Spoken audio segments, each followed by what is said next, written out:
Hello दोस्तों, मेरा नाम डॉक्टर हेमंत है और आप देख रहे हैं मेरे साथ स्पोर्ट्स सफारी। अगर मेरी बातें आपको पसंद आए तो प्लीज़ सब्सक्राइब माय चैनल और शेयर जरूर कीजिए ताकि हम जैसे इंडियन स्पोर्ट्स यूट्यूबर को थोड़ा प्रोत्साहन मिले, ताकि हम और मन लगा के वीडियो बना सकूं मैं। और बेल आइकन जरूर दबाइए ताकि मेरी कोई भी वीडियो अगर आप नहीं बने तो सबसे पहले आपके नोटिफिकेशन में आ जाए। तो दोस्तों आज मैं एक्चुअली ये वीडियो किसी और मुद्दे पे बनाना चाह रहा था पहले, और वो मुद्दा इंडिया की टूर्नामेंट जो स्क्वाड अनाउंस हुआ है वर्ल्ड कप के लिए उसके लिए। लेकिन एक टॉपिक मेरी नज़र से गया तो मुझे लगा कि ज़रूरी है इस पे बात करना, क्योंकि कुछ लोगों की आंखें खोलना बहुत ज़रूरी है। और आज मैं बात करना चाहता हूँ पीसीबी के चेयरमैन रमीज़ राजा साहब की। रमीज़ राजा साहब, जैसा कि आप जानते हैं, पूर्व क्रिकेटर रह चुके हैं पाकिस्तान के, 92 वर्ल्ड कप विनर रह चुके हैं जो इमरान खान के अंडर पाकिस्तान ने जीता।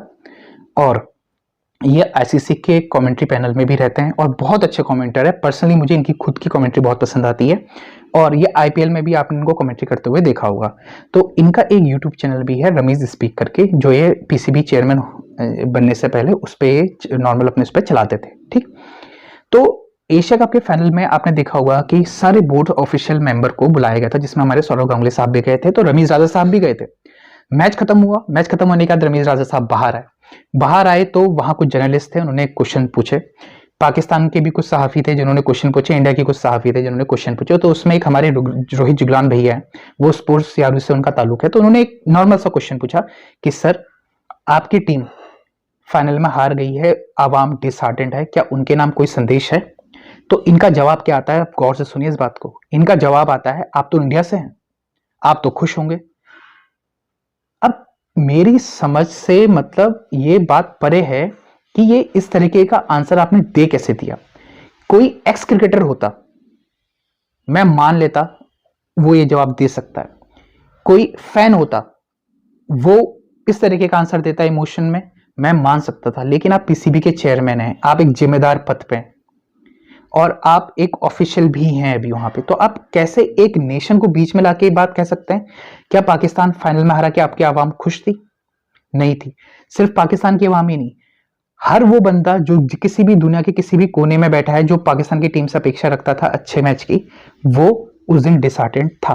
क्यों? क्योंकि आपकी बॉलिंग ने आपको मैच बना के दिया था, हारिस राउफ ने, ठीक, नसीम शाह ने, उसकी उम्मीदों पे पानी फेरा आपके कप्तान बाबर आजम साहब की कप्तानी ने और मोहम्मद रिजवान की स्लो बैटिंग ने।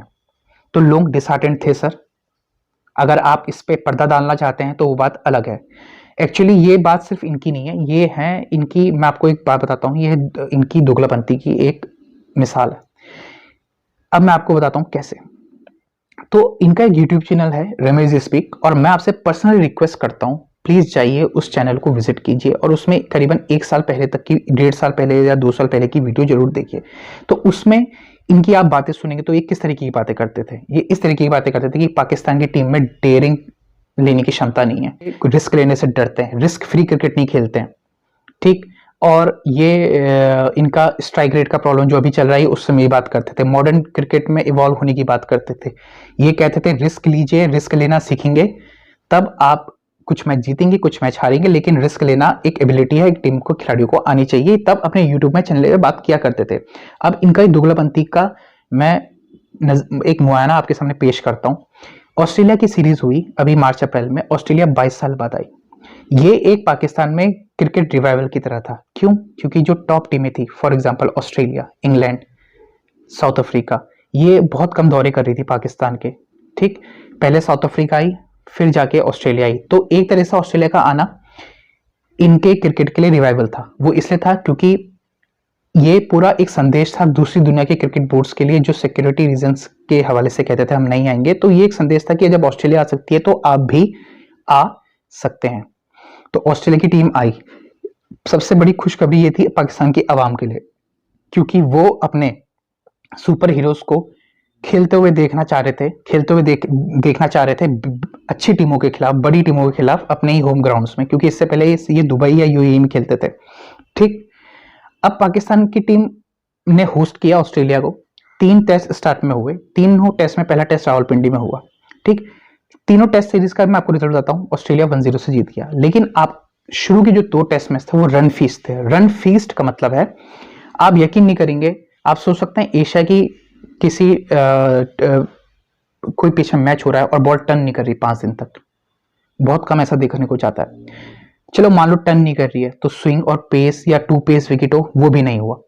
रावलपिंडी की पिच मानी जाती है जो एक्सप्रेस फास्ट बॉलरों के लिए काफी अच्छी होती है। क्यों? क्योंकि वहां की पिच में बाउंस होता है, सीम मूवमेंट मिलती है स्टार्टिंग में। लेकिन आप यकीन नहीं करेंगे, पूरा डेड रबर था पहला मैच। और ये बात मैं नहीं कह रहा हूं, ये बात आप पैट कमिंस से पूछिए और उनके वो मैच का स्कोर कार्ड मेरे हिसाब से आपको जरूर देखना चाहिए। क्योंकि सेकंड इनिंग्स में जब पैट कमिंस को पहले इनिंग्स के बाद ये पता चल गया था कि भाई यहाँ तो हम भी मार रहे हैं रन और ये भी मार रहे हैं, लंबा मार रहे हैं, इतनी गर्मी में उन्होंने क्या करा, अपने जो मेन बॉलर थे पैट कमिंस खुद और स्टार्क से मिलकर दोनों ने 12 ओवर डाले सेकेंड इनिंग्स में। तो अपनी एनर्जी उन्होंने ज्यादा वेस्ट नहीं करी क्योंकि उनको समझ में आ गया था पिच डेड रबर है। और जो शाहीन शाह अफरीदी की जो इंजरी जिसकी वजह से एशिया कप से बाहर है, एक्चुअली में उसकी शुरुआत वहीं से हुई है। ऐसा मेरा नहीं, बहुत सारे क्रिकेट एक्सपर्ट जो पाकिस्तान में है उनका मानना है, क्योंकि उन्होंने वहां बहुत बॉलिंग डाली फर्स्ट मैच में, दूसरे मैच में जो पिच डेड रबर थी। ठीक, तो ये जब 2 मैच ड्रॉ हो गए तो इसमें ड्रॉ होने के बाद बयान आता है आपके रमीज राजा साहब का। ये क्या कहते हैं, सुनिए इनकी बात को। इन्होंने कहा कि हमने ये पिच डेड रबर इसलिए बनाई क्योंकि ऑस्ट्रेलिया के पास जो पेस अटैक है वो बहुत बेहतरीन है। तो मेरा ये सवाल है कि आपको अपने खिलाड़ियों पे भरोसा नहीं था सर? क्यों नहीं था भरोसा आपको अपने खिलाड़ियों पे? यही शाहीन शाह अफरीदी जो व्हाइट बॉल में अभी एशिया कप में या व्हाइट बॉल क्रिकेट में इतना अच्छा कर रहे हैं, यही नसीम शाह जिन्होंने अभी पूरे टूर्नामेंट में हलचल मचा दी अपनी पेस और स्विंग से, यही हारिस राउफ जिन्होंने इतनी अच्छी बॉलिंग करी है 150 के स्पीड के साथ, out swing, in swing, bouncer के साथ, क्या ये वहां आपको मैच नहीं जिता सकते थे? जिता सकते थे, लेकिन आपने नहीं बनाई। क्यों? क्योंकि आपको खुद पे भरोसा नहीं है। आप बात करते थे अपने यूट्यूब चैनल में डेयरिंग की, तो आपकी डेयरिंग कहां गई? मेरा सीधा सा सवाल है, आपकी डेयरिंग कहां गई यहां पे? ये दुगली बातें हैं सर। आपको अपनी टीम पे भरोसा नहीं है। आप बनाते, आप फिर भी सीरीज हार गए ना, थर्ड टेस्ट मैच आप हार गए। क्यों? क्योंकि यही जो डिफेंसिव माइंड अप्रोच आपका था उस पूरी सीरीज को लेके, वो आपको लेट हुआ। ऑस्ट्रेलिया ने सेकंड टेस्ट मैच में भी बहुत अच्छी परफॉर्मेंस करी, वो तो रिजवान ने आपको मैच बचा दिया, लेकिन थर्ड टेस्ट मैच में आप हार गए। तो सर आप लड़के हार जाते, आप अच्छी पिच बनाते, अपने बॉलरों को चांस तो देते, नसीम शाह को, शाहीन शाह अफरीदी को, हसन अली को चांस तो देते। आपने तो शाहीन शाह अफरीदी से इतने ज्यादा ओवर करवा के आपने उनकी एक तरीके से चोट की जो बुनियाद थी वो रख दी। अब उसका असर आपको एशिया कप में दिखा और हो सकता है वो वर्ल्ड कप टूर्नामेंट से भी आपको बाहर मिले। तो आपकी सर ये आपका रिस्क टेकिंग एबिलिटी कहां गई उस समय? हमें तो नहीं दिखी उस समय रिस्क टेकिंग एबिलिटी, आप दिखाते। अब मैं बात करता हूं, इन्होंने अभी बीच में प्रस्ताव रखा 4 नेशन टूर्नामेंट का। 4 नेशन टूर्नामेंट में इन्होंने कहा कि इंडिया और पाकिस्तान सिर्फ आईसीसी टूर्नामेंट में खेलते हैं, ठीक, तो इससे बहुत ज़्यादा रेवेन्यू जनरेशन होता है। तो हम ये चाहते हैं कि इंडिया और पाकिस्तान सिर्फ आईसीसी टूर्नामेंट में ना खेल के एक टूर्नामेंट टाइप का खेले, जिसमें 4 टीमें इन्होंने प्रपोज करी, जिसमें एक इंडिया थी, एक पाकिस्तान थी, एक ऑस्ट्रेलिया थी, एक इंग्लैंड थी। तो ये बेसिकली रेवेन्यू जनरेशन से इनका बेसिक पर्पस था। अपने YouTube चैनल में ये बात करते थे पोलराइजेशन की। पोलराइजेशन इन द सेंस कि जो टॉप टीम है वो आपस में खेल लेती हैं और बाकी की जो निजी टीम है वो आपस में खेलती हैं, तो इस वजह से आपको बड़ी परफॉर्मेंस या बड़े प्लेयर देखने को नहीं मिलते हैं। तो सर ये क्रिकेट का पोलराइजेशन नहीं था?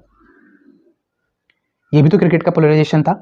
हालांकि आईसीसी ने रमीज राजा के इस प्रस्ताव को खारिज कर दिया अभी 2022 में, जब अभी दुबई में इसकी मीटिंग हुई आईसीसी की, तो रमीज राजा साहब का ये प्रस्ताव खारिज कर दिया गया।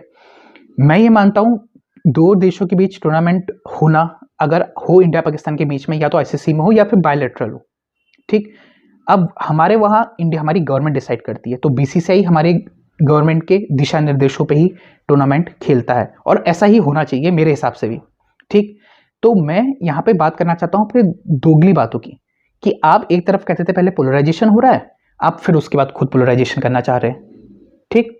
तो मेरी आपसे गुजारिश है सर, ये कोई बात किसी और ने कही होती, नेशन को बीच में लाके आपने गलत किया, मेरी नज़र में नहीं, उन सब की नज़रों में जो आपसे बहुत ज़्यादा अपेक्षा रखते हैं, जो आपके कमेंट्री के फैन रह चुके हैं, ठीक। और मैं आपको गारंटी देता हूँ ये बात, अगर आप आईपीएल के कॉन्ट्रैक्ट में होते अभी कमेंट्री के, आप इस तरीके का आंसर हमारे इंडियन जर्नलिस्ट को नहीं देते। आप छोड़े इंडिया आईपीएल को, अगर आप नॉर्मल आईसीसी के क्रिकेट टूर्नामेंट के पैनल में भी होते ना कमेंट्री के, तब भी आप इस तरीके का आंसर नहीं देते। और मैं गारंटी देता हूं, अगर आप पीसीबी के किसी ऑफिशियल मेंबर या किसी पीसीबी के किसी ऑफिशियल चार्ज पे नहीं होते, तो आपने अपने यूट्यूब में अभी पाकिस्तान की टीम की इस परफॉर्मेंस पे बहुत ज़्यादा टिप्पणियां कर चुके होते। तो ये कहना कि सब कुछ सही चल रहा है, ये गलत है सर। सच को मानिए और मेरी पर्सनल राय है, मेरी पर्सनल निवेदन है आपसे, आप एक जिम्मेदार नागरिक हैं, एक जिम्मेदार पद पे बैठे हुए हैं, तो उस पद की गरिमा को बनाए रखिए।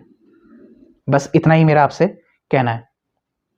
दोस्तों, अगर मेरी बातें आपको अच्छी लगी तो प्लीज़ शेयर जरूर कीजिएगा।